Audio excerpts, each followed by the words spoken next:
Nous recevons aujourd'hui Pierre Frogier, le sénateur Pierre Frogier. Merci beaucoup d'avoir accepté notre invitation. Bienvenue sur NC News. Écoutez, je vous remercie de votre accueil. Avec plaisir. Donc, nous avons invité car le 24 septembre prochain auront lieu les prochaines élections sénatoriales. 170 sièges sur 348 seront renouvelés, dont les 2 actuellement occupés par vous-même et Gérard Poadja. Et vous nous avez annoncé la semaine dernière que vous étiez candidat à votre propre succession. Alors ma première question, c'était de savoir pourquoi cette nouvelle candidature. Écoutez, vous aurez compris que je ne suis pas à la recherche d'un nouveau mandat, mais je me situe dans le temps long, dans une trajectoire qui a débuté à la fin des années 1980, notamment par la signature des accords de Matignon et de Nouméa, Matignon, Oudinot et ensuite Nouméa. Et beaucoup de choses ont été faites pendant toutes ces années. Nous avons souvent été critiqués, mais j'ai eu la chance d'être au premier rang de ces négociations. Et au terme de ces 35 années, la Nouvelle-Calédonie restera française. On en a la certitude. Il y a eu des référendums, le président de la République a affirmé que dorénavant la Nouvelle-Calédonie était française et resterait française. Mais vous avez bien compris que la tâche n'était pas encore tout à fait terminée. Quelques étapes se présentent encore. Oui, en tout cas, reste à écrire les conditions de notre avenir. Cet avenir s'inscrira définitivement dans la France. Encore faut-il en définir les modalités et trouver effectivement les équilibres politiques et surtout l'architecture institutionnelle qui permettra à tous les Calédoniens de vivre sur cette terre, de se respecter et surtout de ce qui malheureusement a été un peu difficile ces dernières années, de redonner un élan économique dont nous avons tous besoin. Et vous pensez être le meilleur garant finalement de tout ça? Écoutez, en tout cas, moi j'apporte la preuve de ce que j'ai fait. Je ne suis pas seulement dans l'incantation. Et puis surtout, j'ai une conviction, c'est que ce qui reste à écrire se fera principalement au Sénat. Le Sénat sera un outil décisif pour emporter la conviction de la représentation nationale et l'exécutif, que ce soit le président de la République, que ce soit le gouvernement, sait très bien que rien ne pourra se faire sans le Sénat. Pourquoi le Sénat plus que l'Assemblée nationale? D'abord parce que le Sénat, c'est l'Assemblée des collectivités territoriales. Donc lorsqu'il s'agit d'un sujet comme celui de la Nouvelle-Calédonie, il a, je ne vais pas dire plus de légitimité, mais en tout cas, les parlementaires, qu'ils soient députés ou sénateurs, savent que sur des sujets comme ça, comme celui-là, le Sénat aura le dernier mot. Notamment dans le cadre de la réforme constitutionnelle, évidemment. Évidemment. Qui réunit, moi, je le rappelle pour nos auditeurs, donc, et le Sénat et l'Assemblée nationale.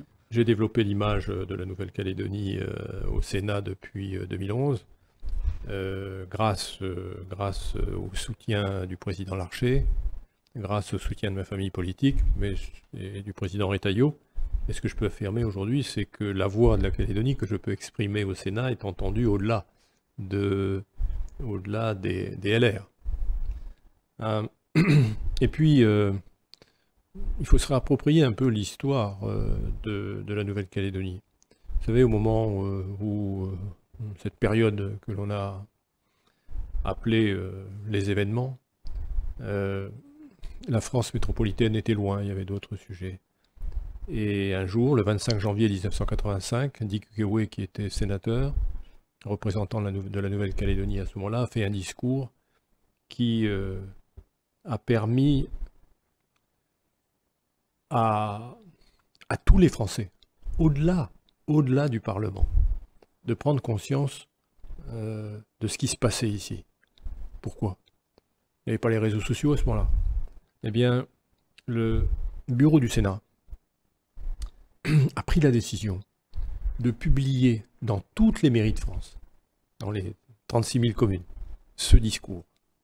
Et je ne doute pas que ça a eu, il y a une prise de conscience qui a fait que pendant cette période-là, la Nouvelle-Calédonie était vue différemment. Nous le devons au Sénat. Alors justement, est-ce que la Calédonie ne pourrait pas aussi servir d'exemple et que finalement d'autres dom-tom s'engouffrent dans la brèche, d'autres États, alors pas fédérés de la France, mais d'autres petits groupuscules puissent s'engager dans cette réforme vous aurez constitutionnelle toujours, aussi. effectivement, puisqu'il s'agit d'anticiper une prochaine réforme constitutionnelle. Donc il ne fait pas de doute qu'à cette occasion, certaines collectivités, les représentants, essaieront de se raccrocher à la boule de remorque. Mais, vous savez, moi j'ai toujours été convaincu que la solution en Nouvelle-Calédonie n'était pas applicable ailleurs. Et c'est partout pareil. Pourquoi aujourd'hui il y a des problèmes, il y a des revendications institutionnelles dans tout l'outre-mer? C'est pas un hasard. C'est parce que on essaie de calquer un modèle qui était plus ou moins bidouillé à Paris en disant c'est ça qui vous convient. Mais non, non. À partir du moment où on considère, qu'on doit prendre, plutôt qu'on doit non seulement consulter, mais associer les populations locales à des solutions institutionnelles, il faut construire un édifice qui corresponde à cette population. J'ai un peu l'habitude de dire que quand vous construisez une maison, vous... s'adapte au terrain, ça. A priori, vous faites un schéma et vous dites c'est voilà la maison qui me plaît. Vous construisez pas la maison, puis ensuite vous rentrez dedans. Non, c'est pas vrai. Et alors effectivement, là, il peut y avoir un effet d'opportunité pour d'autres collectivités. De s'engouffrer dans cette brèche. Dans cette brèche. Non, c'est pas une brèche. il s'agit. On l'a ouverte. Il s'agit de tirer les conséquences des 3 référendums, et il s'agit de constater que le corps électoral doit être dégelé, que l'on ne peut plus, ce gel du corps électoral était une aberration, je le répète, ce n'était pas dans l'accord de Nouméa, ça n'a pas été négocié dans l'accord de Nouméa, ce qui était négocié c'était un corps électoral glissant, et cependant, en 2007, le président de la République a décidé de satisfaire une revendication indépendantiste. Et donc, depuis cette date-là, le corps électoral est gelé, ça veut dire que les nationaux français s'installant en Calédonie, ils n'ont aucun droit, en tout cas pas le droit de choisir leurs élus, et on voit bien l'impasse dans laquelle ça nous mène. Quelle est votre préconisation, vous, à ce niveau-là? Ce que je considère, c'est que, encore une fois, l'accord, parce que c'est un peu... Pourquoi souvent parler de l'exception calédonienne? Parce que lorsque l'on négocie en 88 et en 98, ce sont les partenaires locaux qui décident finalement des équilibres politiques et institutionnels. Et l'État, qui participe à la négociation, valide, en faisant voter par le Parlement, valide ces accords. En 2007, lorsque Jacques Chirac décide de geler le corps électoral sous la pression des indépendantistes, il n'y a plus d'accord. C'est fini. Parce que nous sommes exclus. Mais il a continué quand même l'accord. Ah non, peut-être qu'il continue, mais enfin, vous pouvez toujours appeler accord, c'est pas pour ça qu'il y a un accord. Vous pouvez toujours conserver, effectivement... On avait renié ce terme, finalement, qui était majeur. Non. Un accord, ok, on deal, et puis ensuite, le Parlement s'exprime sur ce deal. Là, Jacques Chirac décide du jour au lendemain, ce sera gelé. Et nous avons été écartés. Et donc, pour qu'il y ait un accord, il faut qu'il y ait les signataires. Nous avons été écartés. Ils sont restés face à face, l'État et les indépendantistes. Comment faire, finalement, qu'il y ait ce garde-fou? Alors, puisse être assuré que ça ne recommence pas, finalement. Ce qui est essentiel, c'est que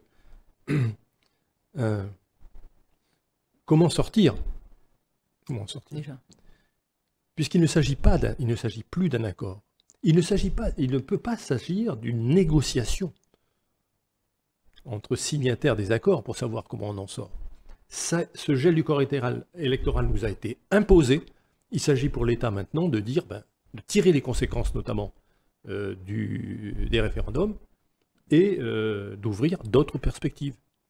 Parce que, vous savez très bien, ça a été condamné notamment la Cour européenne des droits de l'homme, etc. Donc il faut en sortir. Mais ce que je veux vous dire, on n'en sortira pas par la négociation. C'est pas du donnant-donnant. L'État a pris la responsabilité de geler le corps électoral en 2007, c'est à lui d'en sortir et de nous faire des propositions pour en sortir. Est-ce que l'État voit les choses comme ça? C'est mon point de vue, en tout cas. D'accord. Donc, Et j'ai cru comprendre que le ministre de l'Intérieur avait affirmé déjà depuis plusieurs mois qu'il ferait une proposition pour s'en sortir. Mais ce que je veux vous dire, c'est que moi, je souhaite être en accord avec ce que je disais en 2006, notamment au moment du gel du corps électoral. J'étais très, dans ma famille politique, en tout cas, moi, j'ai dit les choses très clairement, que je ne me reconnaissais plus dans cet accord. Et c'est toujours votre ressenti. Il s'agit donc pour moi d'aller jusqu'au bout de la démarche, et j'accompagnerai l'exécutif, j'accompagnerai le président de la République et le ministre de l'Intérieur dans cette démarche. Donc si j'ai bien résumé, votre démarche, c'est d'attendre que l'État propose quelque chose, et donc pas forcément sur fond d'un accord politique qui aurait été signé en amont. C'est impossible, parce qu'il n'y a plus d'accord. C'est impossible, il n'y a plus d'accord. Donc quand l'État nous dit aujourd'hui, on passera en force, mais on préférait qu'il y ait un accord politique avant, ça va dans ce sens, selon vous? Non, mais enfin, je veux dire, passer en force, il y a une responsabilité. Et l'État, c'est la permanence de l'État. Donc il a une responsabilité de permettre à la Nouvelle-Calédonie de revivre sous un régime républicain. Okay, parce qu'aujourd'hui, on doit être la seule collectivité au monde où 40 000 nationaux français ne peuvent pas s'exprimer. Enfin, c'est invraisemblable, quoi. Donc le pays, la nation, les pays des droits de l'homme, okay, la nation qui a éclairé le monde. La France. La France. Autorise ça sur son sol. Il faut en sortir. Et l'État doit prendre des initiatives pour nous en sortir. Ensuite, il y aura effectivement probablement d'autres négociations, parce que je reste persuadé que la loi de la majorité a ses limites, en tout cas en Nouvelle-Calédonie, et que nous arriverons à ancrer notre avenir et le dispositif institutionnel que sur la base de compromis et de conciliation, hein, d'un côté comme de l'autre, à la condition que le FLNKS revienne sur les bases de 1988,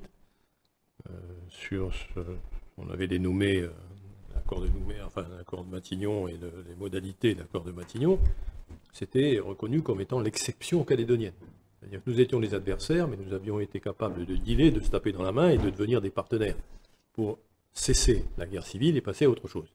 Eh bien, il faut qu'on revienne à ça. Vous pensez que ce sera possible? Les discussions vont plus ou moins commencer dès la semaine prochaine avec l'arrivée de Gérald Darmanin. Il faut être réaliste. Il faut être réaliste. Et il faut que les indépendantistes qui en réalité profitent, ou plutôt argumentent sur l'indépendance pour fixer un électorat, mais ce n'est pas ce qu'ils recherchent. Ce qu'ils recherchent, c'est l'exercice du pouvoir. Et là maintenant, il faut qu'ils se foutent dans la tête que le corps électoral, il ne peut pas rester gelé indéfiniment, qui sont effectivement à la présidence du Congrès et du gouvernement, c'est la conséquence du gel électoral de 2007, il faut qu'ils se foutent dans la tête et qu'ils acceptent que ça ne peut pas durer. C'est tout, ça ne peut pas durer. Voilà. Même s'ils brandissent la menace de la guerre civile si jamais on passe en force. Écoutez. Est-ce qu'il faut prendre ça au sérieux? Non, mais c'est des postures. Ce qui me chagrine, c'est que à force de relayer ce type de menaces, ça, dans l'opinion, ça provoque des dégâts.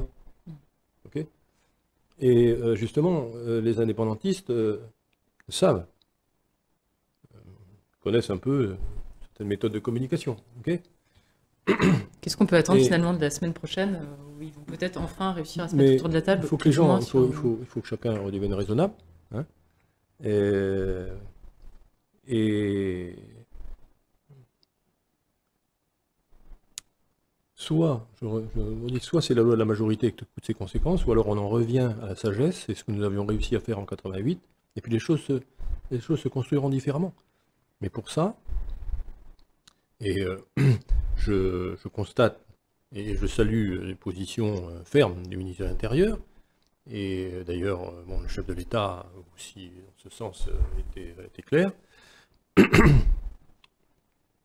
faut pas que il faut effectivement que ces discussions reprennent, mais elles ne pourront reprendre que si nous nous mettons autour de la table, les indépendantistes et nous. Parce que ils peuvent toujours menacer l'État, mais nous, ils ne nous menaceront pas. Vous comprenez ça? Oui, ce sera leur pivot. Il faut qu'on se regarde, qu'on soit face à face, les yeux dans les yeux, qu'on se dise ce qui n'a pas marché pour en arriver là. Parce qu'aujourd'hui, on est revenu 30 ans en arrière. Donc il y a des choses qui n'ont pas fonctionné. Les responsabilités sont probablement partagées. Il n'empêche que cette situation n'est pas durable. Donc finalement, vous allez vous en référer, vous à l'État et... Non, mais pour ça, il y a le job de l'État, je viens de vous le dire, sur le gel du corps électoral, etc. Et puis ensuite, il y a les modalités, il y a comment on fait pour vivre ensemble. Pour que nos enfants, nos petits-enfants vivent ensemble. Et ça nous concerne. Qu'on soit capable de se regarder les yeux dans les yeux et se dire les choses. Ça, vous êtes confiant sur ça? Oui, ça viendra. Ça viendra. Oui. Oui. Mais l'étape numéro 1, c'est quand même des gels du corps électoral, et après, on pensera au statut, à la façon... En tout cas, le gel du corps électoral, ça permet de reconstruire le dispositif institutionnel, et puis il y a autre chose. Il y a le vivre ensemble, ou le savoir vivre ensemble. Et ça nous concerne. L'État, il est dans sa permanence, mais demain, M. Darmanin sera ailleurs, nous, on sera toujours là. Ça nous concerne. Et donc ça c'est aussi un point majeur. Et puis il y a une chose quand même qu'il faut être bien imprégné, c'est qu'à l'issue du 3e référendum, sur cette terre, nous avons les mêmes droits. Nous sommes chez nous comme les autres sont chez eux. Ça ne se discute plus.